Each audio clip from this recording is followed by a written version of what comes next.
ఆత్మీయుడా, ఇలా ఉండద్దు. ఎలా ఉండద్దు? బలహీనంగా ఉండద్దు. ఈరోజు దేవుడు నీతో అదే అంటున్నాడు, బలంగా ఉండు. కాసేపు కాదు బలంగా ఉండడం, మందిరంలో ఉన్నప్పుడు కాదు బలంగా ఉండడం. మన మందిరానికి వచ్చినప్పుడు ఇలాంటి శక్తివంతమైన సందేశం వింటున్నప్పుడు మనలో ఒక విధమైనటువంటి ఉజ్జీవం, మనలో ఒక విధమైనటువంటి ఆశ. ప్రభా ఇక నుంచి నేను వాసించినట్టుగా జీవిస్తానయ్యా, నువ్వు కోరుకున్నట్టుగా బ్రతుకుతానయ్యా, పరిశుద్ధంగా బ్రతుకుతానయ్యా, పౌరుషం కలిగి బ్రతుకుతానయ్యా.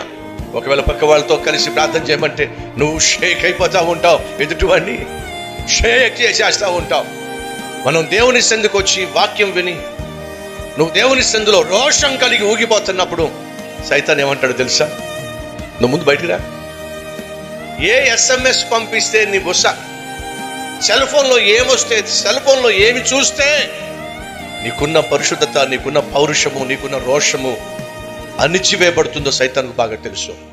సహోదరి సహోదరుడా, ఈరోజు ఖచ్చితంగా మన జీవితంలో ఒక విలువైన తీర్మానం తీసు.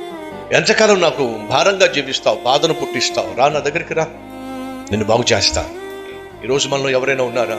ఉన్న ఫలానా నా ప్రభు దగ్గరికి వస్తున్నాను, నా ప్రభుకు నా జీవితాన్ని అప్పగిస్తున్నాను అన్నవారు ఉన్నట్లయితే మీ హస్తాన్ని చూపిస్తారా?